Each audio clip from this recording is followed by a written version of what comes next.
ఎంత ఘోరమయ్యా, మీరు అందరూ ఉన్నారుగా. లోపల నేనుంటే బాంబులు వేస్తుంటే, పెట్రోల్ బాంబులు వేస్తుంటే పోలీసులు కళ్ళప్పు చెప్పి చూశారుగా. ఒక్క లాఠీ చార్జ్ చేస్తే ఒక్కడు దొరికేవాడు.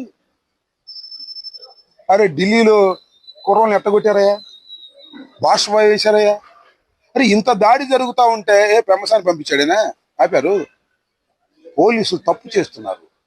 తప్పు చేస్తున్నప్పుడు నా టెంపర్మెంట్ ప్రకారం నేను కొద్దిగా స్పీడ్గా వ్యవహరిస్తున్నాను. ఎందుకంటే బాధ, గుండెల్లో బాధ. నాకు చట్టాన్ని గౌరవించవలసిన వాళ్ళు కంచె చేను మేస్తే ఏం చేస్తాం? కంచెం అట్టు పెడతామా?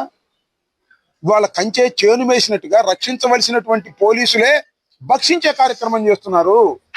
ఇది అన్యాయం కదా. నేను అనుకుంటున్నాను ఖచ్చితంగా పోలీసు వారు నాకు పర్మిషన్ ఇస్తారని ప్రగాఢంగా విశ్వసిస్తున్నాను. కారణం ఏంటంటే నేను చేస్తున్నది ఏం పాదయాత్ర? వినతి పాదయాత్ర. నడవడానికి కూడా పర్మిషన్ ఇవ్వరా? నడిస్తే నా కాళ్ళకి నెప్పుట్టేది వాళ్ళ కాళ్ళు కాదుగా. అందుకని ఇస్తారని నేను భావిస్తున్నాను. దీనికి ఏ అడ్డంకి కూడా ప్రభుత్వం కల్పించదని ఆకాంక్షిస్తున్నాను. కల్పించినప్పుడు చూద్దాం చేసేది. ఓకే, నేనేం సినిమాలు పని నేను చూపించలేదు. సినిమాలు నేను చట్టం 18 చూపిస్తా. అమెరికాలో నివసించి, ఇందాక చెప్పా, అమెరికాలో నివసించి లక్షల కోట్లు గడించి ఇక్కడ ధన మదంతో పార్లమెంటు సభ్యుడయ్యి కేంద్ర మంత్రి అయితే చట్టం తన పని తాను చేయకోకుండా అడ్డం పడుతుంటే చట్టం 18 పెమ్మసానికి చూపిస్తా. సినిమాలు పని చూపించడం మా వల్ల కాదు. ఆయనే సినిమాలు చూపిస్తాడు.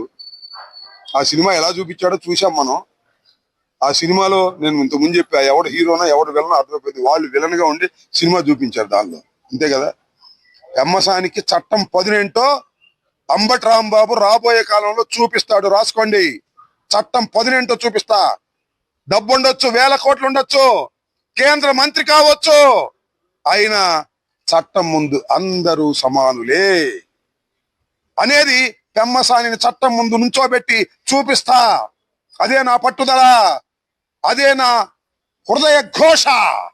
బాధపడ్డవాడి ఘోష, ఇల్లు పగిలిన వాడి ఘోష, కార్లు పగలగొట్టించుకున్న వాడి ఘోష, పెట్రోల్ బాంబులు వేయించుకున్న వాడి ఘోష, ప్రాణాలకు తెగించి కూర్చున్న వాడి ఘోష అది అని కూడా ఈ సందర్భంగా చెప్పదలుచుకున్నా.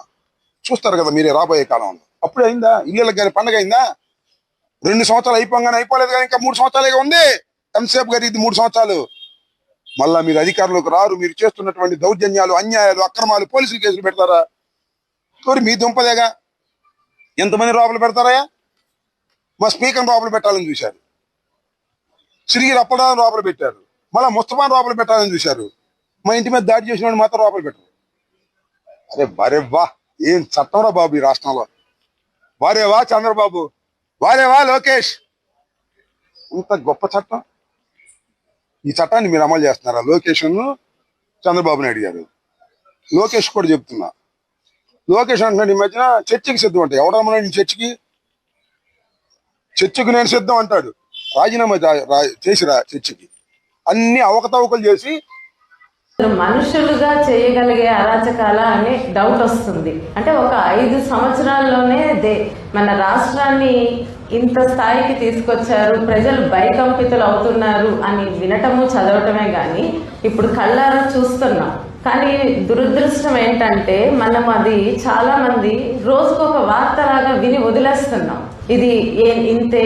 ఇప్పుడు మేము రాజకీయాల్లోకి వస్తున్నా కూడా మాకు చాలా మంది మారదు, వీళ్ళంతే, ఇది ఇంతే అని చెప్తారు. అలా దయచేసి ఎవరు నిస్పృహకి గురి అవ్వద్దు. తప్పుని ఓకేగా చేసుకోవద్దు. అది చిన్నదైనా పెద్దదైనా. ఏ రోజైతే మనం ఇది ఓకే, ఇది మారదు, ఇది ఇంతే అనుకున్నామంటే మన జీవితం ఆ రోజుతో ఆగిపోయినట్టు.